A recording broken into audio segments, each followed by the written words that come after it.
বিএনপির চেয়ারম্যান তারেক রহমান আগামীকাল বিকেলে নতুন সরকার প্রধান এবং মন্ত্রিসভার সদস্যদের শপথ গ্রহণ করাবেন রাষ্ট্রপতি মোহাম্মদ শাহাবুদ্দিন। ইসলামী আন্দোলন বাংলাদেশের আমির মুফতি সৈয়দ রেজাউল করিমের সাথে সৌজন্য সাক্ষাৎ করেছেন বিএনপির চেয়ারম্যান তারেক রহমান। সংসদ সদস্য হিসেবে শপথ নেয়ার আগে ঢাকা ১৭ আসন রেখে বগুড়া ৬ আসন ছেড়ে দিয়ে নির্বাচন কমিশনে চিঠি দিয়েছেন বিএনপির চেয়ারম্যান তারেক রহমান। আগামীকাল সকালে জাতীয় সংসদ সদস্যদের শপথ। ১২ই ফেব্রুয়ারি অনুষ্ঠিত ত্রয়োদশ সংসদ নির্বাচনে বিজয়ী সংসদ সদস্যরা এদিন শপথ নেবেন।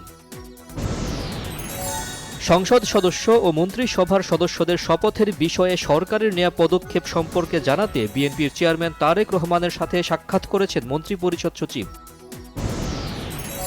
মন্ত্রিপরিষদ সচিব নাসিমুল গনি বলেছেন, নতুন সরকারের শপথের প্রস্তুতি চলমান আছে। চূড়ান্ত তালিকা পাওয়ার পর মন্ত্রীদের জন্য